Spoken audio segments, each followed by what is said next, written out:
Today, I will be going to a deep dive of McCulloch v Maryland and how it came to be. If you do not know what this case is exactly, it is a debate on whether or not Congress has implied powers. The short answer to this is yes.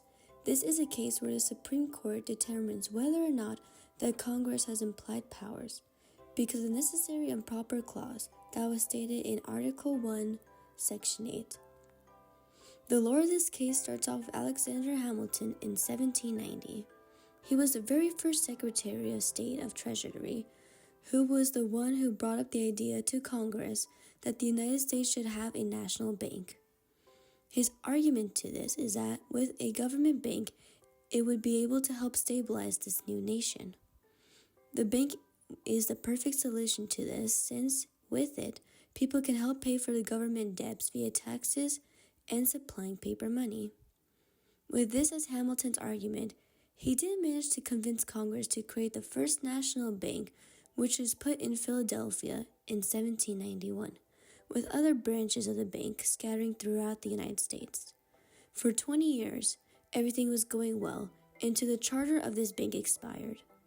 If you do not know what a charter is exactly, it gives an individual or even a group of people specific rights and responsibilities to an establishment. And in this context, the establishment is the national bank itself. The Congress did not renew the charter only because of the controversy this bank had. Some people believe that it is a good idea, but others believe that it is not as well as an idea and it even is viewed as a threat, was viewed as a threat. A year later, the War of 1812 took place, where the United States was fighting the British, and this was truly the starting point for the success of the permanent implication of the national bank. Due to this war, the United States got into debt by $127 million. The only way for this debt to ever be fixed or to be made up is by Congress opening a second national bank to tax peoples in order to get more money in 1816. Which was located in Philadelphia again, with several other branches of this bank scattering throughout the United States. One of these branches the bank was located in was Maryland. During this time, Maryland was a sovereign state. A sovereign state means that the state is independent and has the highest authority on their territory. Due to the fact that they were sovereign, they had already established their own private state banks. They did not want a government-owned bank to invade in their state and compete with their already established ones, nor did they want the bank to tax them to help pay for the debt the United States was currently in due to the 1812 war. Maryland thought it would be a great idea to be petty in 1818 and show how much they despised this government-owned bank, and that was put on their land. They decided to tax $15,000 on all the banks that were not issued by the state, aka the big national bank in the branches it had in other states. Here's a perfect representation of what was going on exactly. One of the branches of this national government bank, located in Baltimore where James McCulloch was the cashier of this branch, had refused to pay this $15,000 tax that was sent to the state, and then he was sued for not paying this tax. This is definitely how McCulloch felt in this very moment. I decided to ask ChatGPT for a joke that could relate to this case, and here's what it came up with. Why did McCulloch feel like a famous musician after winning the case?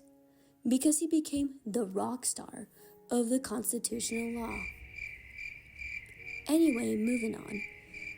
When McCulloch was taken to the Court of Appeals and into the trials court, it was believed that Maryland had the right to tax the national bank, and that McCulloch was in the wrong for not paying up this tax. This case then advanced to the Supreme Court, where Luther Martin was representing Maryland and Daniel Webster was representing the National Bank as well as McCulloch. Luther Martin was the state authority general, where he claimed that Congress did not have the right to even create a bank because it was not directly written in the Constitution. It was never in the ideology of express powers. This is what Martin must have felt when he was proven wrong. Daniel Webster, who was an attorney and strong advocate for the federal government, argued for the necessary and proper clause, which was written in Article 1, Section 8. This is what allows for Congress to make laws that were necessary and proper for carrying out an express power, meaning that his statement allowed for Congress to establish a national bank in order to tax people so that the United States can get out of debt due to the War of 1812.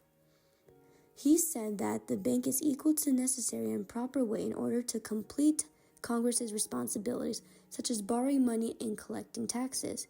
Here's a good representation of how this court case went. The court now had to decide whether Congress has the right to establish this bank or not, which they then ended up deciding that it did, meaning McCulloch and Daniel Webster won the case against Maryland. They also had to consider whether Maryland had the right to tax banks or not, and they came to the conclusion that Maryland could not because the states could tax this portion of the government. That means that they could tax other instruments of the federal government as well, which makes the states more powerful, which is unconstitutional. Justice John Marshall agreed with Webster when he brought up the Article 1, Section 8, with the necessary and proper clause and how it allowed for Congress to create this national bank. This is definitely how McCulloch felt when he won the case. Another way to interpret the necessary proper clause is something that's appropriate and a legit cause. The bank in this instance is legitimate because there's a way for Congress to establish powers. So, McCulloch v. Maryland is telling us that the necessary and proper clause, Congress has implied powers along with express powers.